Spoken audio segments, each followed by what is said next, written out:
Yo yo yo! Salut les turfeuses, salut les turfeurs, bienvenue pour un nouveau pronostic de Benoît Requin. Ok, place au pronostic du quintet du samedi 16 décembre.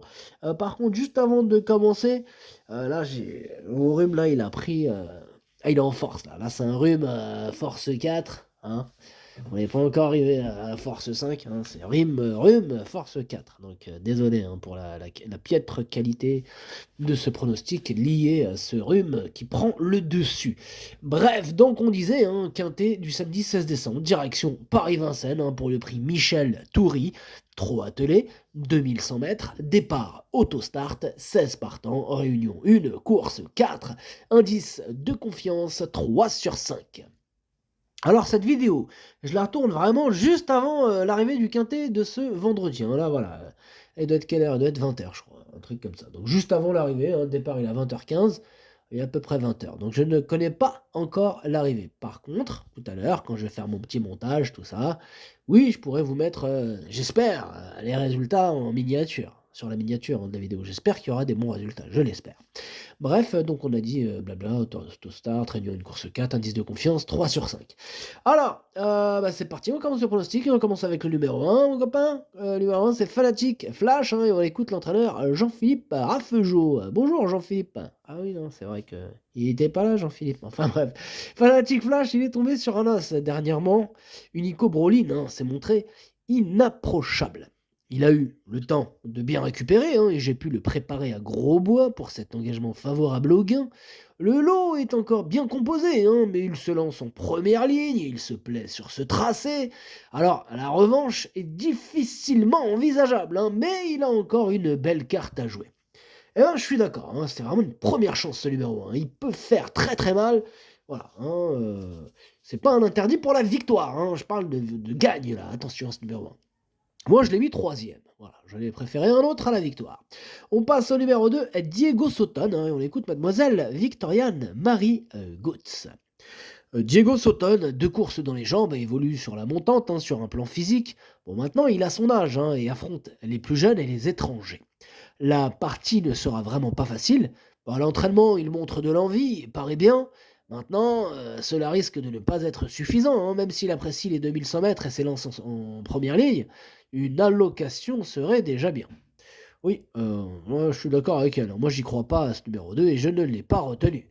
On enchaîne avec le numéro 3, Unico Brolin, et on écoute Madame Sophie Arvidsson.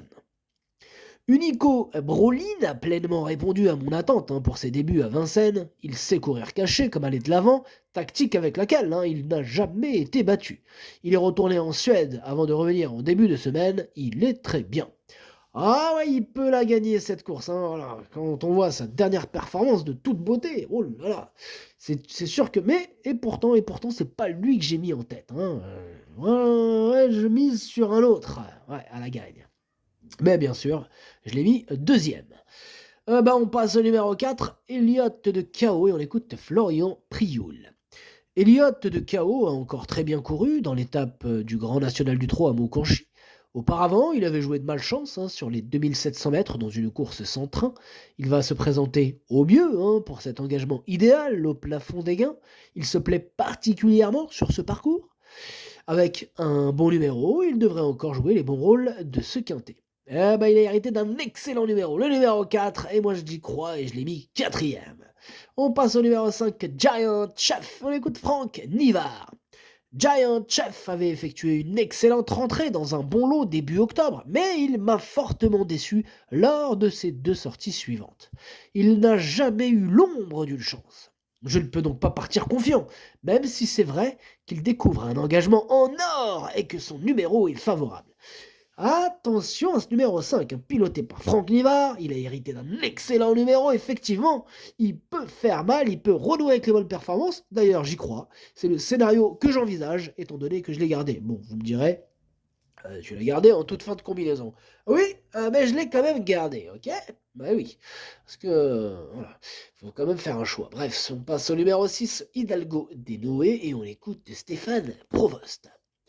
Hidalgo dénoué s'est retrouvé complètement enfermé à Lyon sur un 4000 mètres. Il court de première, c'est le plus important. Il a bien récupéré de ses efforts. Il retrouve les 2100 mètres et a hérité d'un numéro correct. Maintenant, il faut se frotter aux étrangers dont certains s'annoncent redoutables. Il a sa place à l'arrivée. Et oui, je suis d'accord, il a sa place à l'arrivée. Moi, je l'ai gardé en bout de combinaison. On enchaîne avec le numéro 7 Bordeaux S et on écoute Jean-Michel Bazar. Jean-Michel Bazir. Bordeaux S découvre un très bel engagement au plafond des gains. Il a plusieurs parcours dans les jambes et retrouve son bon niveau. Ici, il est prêt à faire de son mieux. On ne court pas tout seul, évidemment. Bon, avec une opposition de qualité, mais il a ma confiance et doit jouer un très bon rôle. Et ben voilà, mon préféré, c'est lui, c'est ce numéro 7, c'est lui que j'ai installé en tête. Et on passe au numéro 8, Heading Reference, et on écoute Thomas Malmqvist. Heading Référence a été requalifié fin octobre après une longue absence. Le matin, il travaille bien. Maintenant, rien ne remplace la compétition. Ce sera une première sortie à la maison. Cela va me permettre de le juger en compétition. Il évoluera, 1, 2, 3, pardon. Il évoluera pieds nus et en première ligne. Maintenant, il ne peut pas faire le tour des autres. Cela s'annonce peu évident face à des chevaux en pleine forme. Eh bien, moi, son numéro 8, je ne l'ai pas retenu. On enchaîne avec le numéro 9, Esteban Giel, et on écoute Jean-Luc Dersoir. Esteban Giel découvrait une tâche compliquée en dernier lieu. Auparavant, sur ce parcours, il avait bien tenu sa partie dans un lot intéressant. Il n'a pas de marge de manœuvre à ce niveau, mais il fait ce qu'il peut. Le lot est encore bien composé et il aura besoin de circonstances favorables pour terminer dans le quintet. Il serait pourtant risqué de l'écarter. Ça résume bien cette course. Et oui, ça serait risqué de l'écarter, mais c'est pas non plus une première chance. Moi, je l'ai pas retenu ce numéro 9, mais il est quand même en plein milieu de ma petite liste des possibles troubles faits. Méfiance. On passe au numéro 10, Toto Barosso, et on écoute Ronnie Kuiper. Toto Barosso se rapprochait bien le mois dernier quand il a fait la faute dans le tournant final. Il aurait sans doute pris la 5e, voire la 4e place. Il est resté bien et retrouve quasiment la même opposition.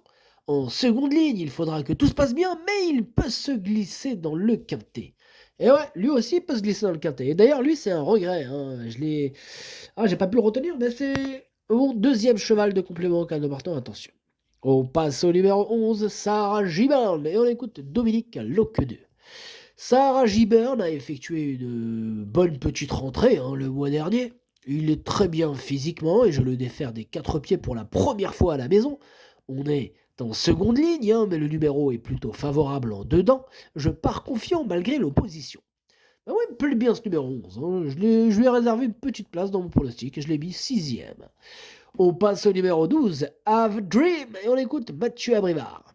Have Dream n'a pas démérité dernièrement dans une course semblable, même s'il a plafonné à la fin après avoir bénéficié d'un bon déroulement de course. Cette sortie lui a fait du bien et je le trouve nettement mieux. Il faudra cette fois s'élancer en seconde ligne, mais son numéro reste correct. À l'issue d'un parcours sans encombre, il devrait accrocher une bonne place. Eh bien, ce numéro 12 me plaît beaucoup. Moi, je l'ai mis 5e. On passe au numéro 13, Haribo du Loisir, et on écoute Alexandre Abrivard.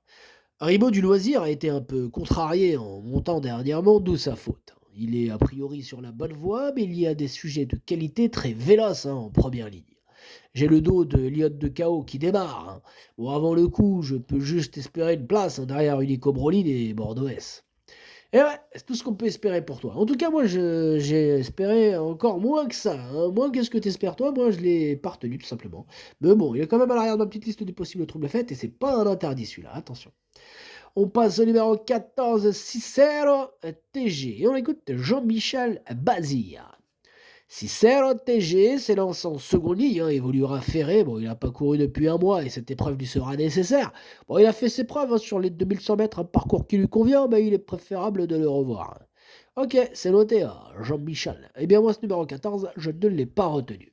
On passe au numéro 15, Oscar LA. On n'aura pas les commentaires de l'entraîneur, c'est Fabrice Soulouat qui est parti pêcher tout seul. Bah, amuse-toi bien tout seul. Bah, moi, ce numéro 15, lui non plus, je l'ai pas retenu, mais c'est lui le chef et le capitaine de ma petite liste des possibles casseurs de tickets repérés. Attention. Et donc, on termine avec le numéro 16, Balsamine Fonte. On écoute Gabriel Gelormini. Balsamine, Fonte, hein, m'a laissé une très bonne impression dernièrement, même si j'ai dû rester vigilant, hein, dans le dernier tournant où elle se montre souvent fautive. Elle a très bien fini et échoué de peu pour la troisième place. Elle avait hérité du numéro 14 et partira avec le 16 cette fois. Il faudra donc se faire ramener. Elle a encore sa place dans les 5 premiers. Eh bien, ce numéro 16, c'est lui mon gros regret, c'est lui mon cheval de complément. Car de nos partons, attention possible, le cassage en vue. Le pronostic, ça donne 7, 3, As, 4, 12, 11, 6, 5. Merci d'avoir suivi cette vidéo. N'hésitez pas à mettre un pouce bleu si la vidéo vous a plu.